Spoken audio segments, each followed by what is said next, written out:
ॐ भूर्भुवः स्वः तत्सवितुर्वरेण्यं भर्गो देवस्य धीमहि धियो यो नः प्रचोदयात्।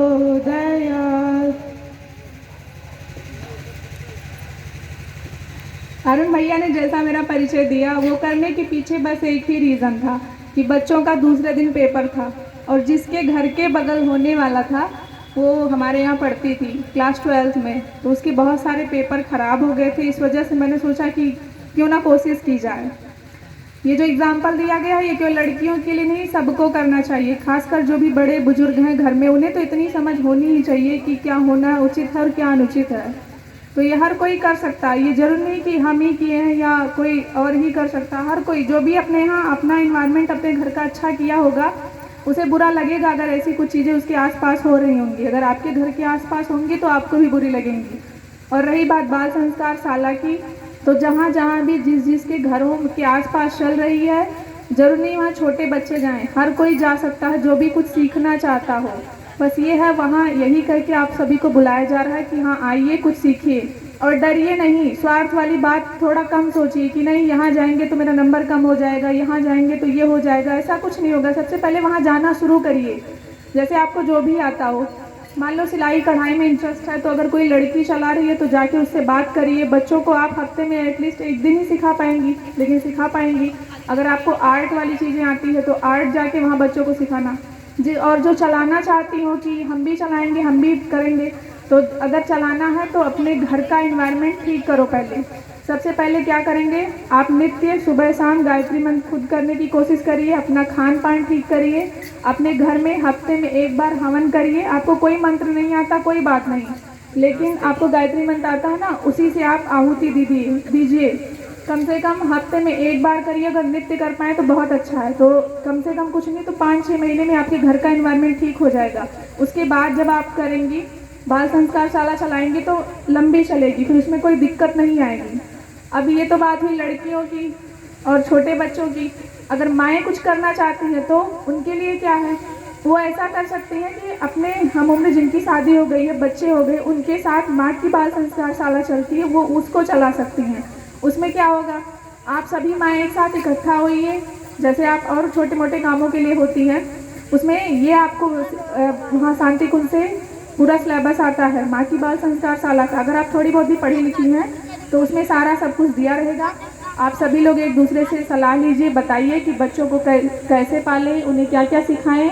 उनको बताने से ज़्यादा अच्छा है आप उन्हें करके दिखाइए। जैसे आप चाहती हैं मेरा बच्चा मुझे प्रणाम करे तो आप अपने सास ससुर को प्रणाम करिए। जैसे वो आपको देखेगा वो पक्का करेगा। आप सुबह उठ के धरती माँ को प्रणाम करिए, वो आपको देखेगा तो वो ज़रूर करेगा। उन्हें कुछ ज़्यादा बताइए नहीं, उन्हें करके दिखाइए, क्योंकि बोलने वाले से ज़्यादा करने वाले का बढ़िया असर पड़ता है।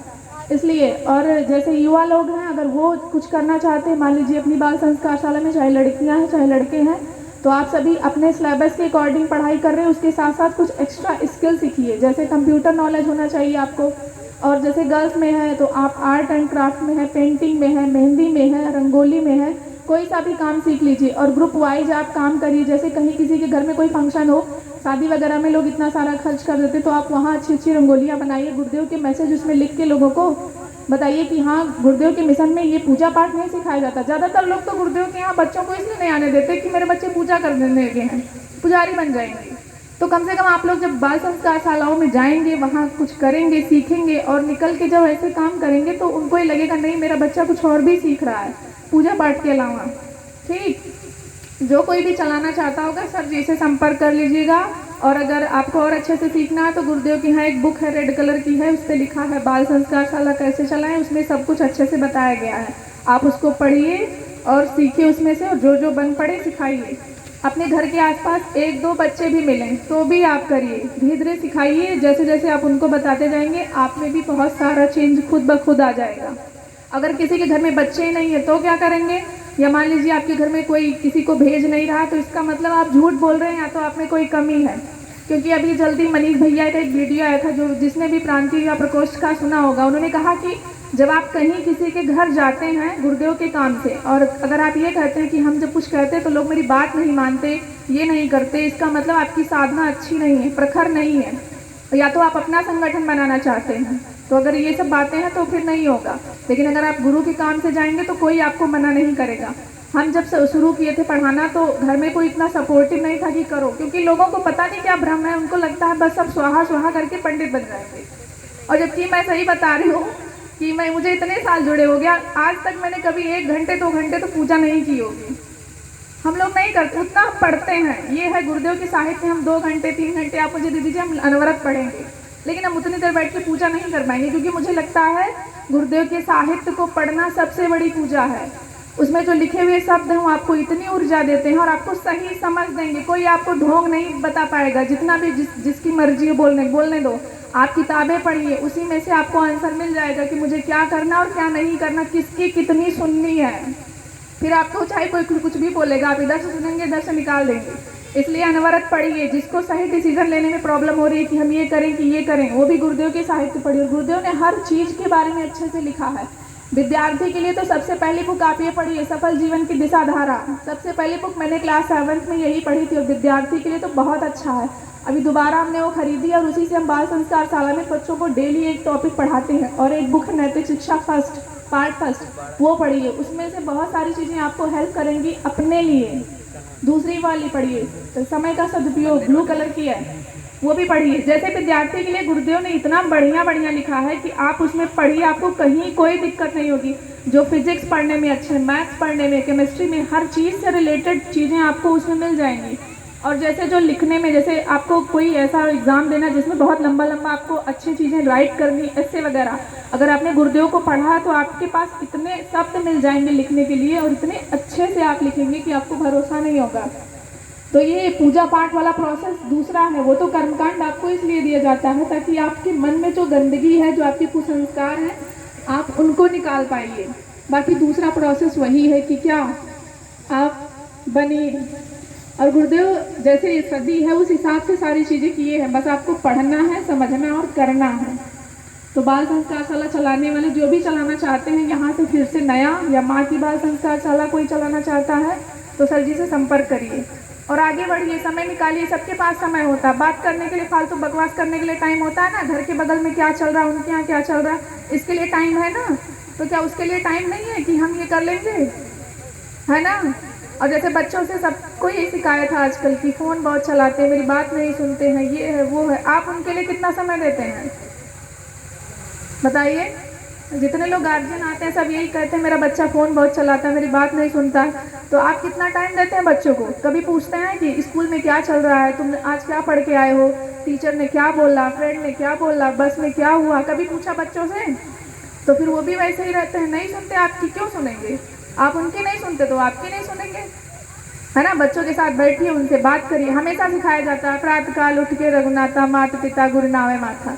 कभी माता पिता भी बच्चों से पूछ लें कि आपका क्या हाल चाल है। जरूरी थोड़ी है कि हाइट बड़ी हो गई तो उन्हें आपकी नीड नहीं है।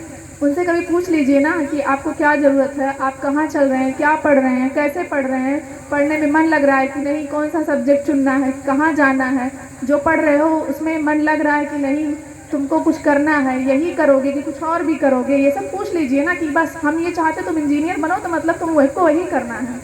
बच्चों से भी पूछ लीजिए। मेरे यहाँ जितने बच्चे आते हैं वो मुझे तरह तरह के गाने सुना देते हैं, क्योंकि मेरे मम्मी पापा कभी ऐसा नहीं थे ना कि ये पढ़ो वो करो। उनका ये था कि जो तुमको पढ़ना वही पढ़ो। लेकिन अब तरह तरह के बच्चों का सुनते हैं तो यही लगता है कि गार्जियन भी थोड़ा बच्चों के प्रति अपना वो दिखाइए। जरूरी थोड़ी बस बुक कॉपी और पैसा यही सब उनको चाहिए। कभी कभी उनको इमोशनल सपोर्ट की भी ज़रूरत होती है ना। मम्मी लोग खास कर, जैसे वो खाना बनाना तो वैसे भी सीख लेंगी और सारी चीज़ें सीख लेंगी, लेकिन अगर वो अपने पैरों पे खड़ी रहेंगी तो आपको भी देख के अच्छा लगेगा। भले भी वो थोड़ा कम खाना बनाती होंगी, गड़बड़ कर दी होंगी, लेकिन कल को जब वो कुछ कर लेंगी, उनमें हिम्मत आ जाएगी तो आपको भी बढ़िया लगेगा, है ना।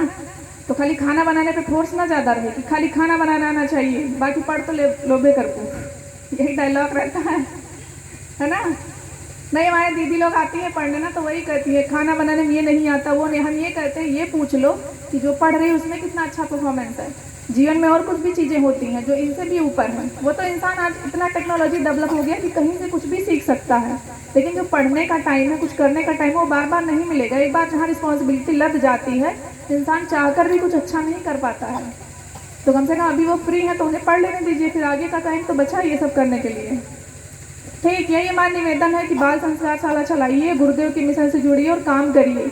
ये कोई पूजा पाठ नहीं है, ये एक बहुत बड़ा एक्सपेरिमेंट है जो हम सभी लोग मिलकर के कर रहे हैं गुरुदेव के साथ, कि जो किताबों में पढ़ा है वो कितना सही है। अगर आपको समझना है तो उसको अपने जीवन में उतारिए, और फिर अगर कोई कुछ कहे तो फिर बात बनेगी। और जो गुरुदेव का पल्ला पकड़ेगा उसे कभी कोई नुकसान नहीं होने वाला, ये भरोसा आपको होना चाहिए।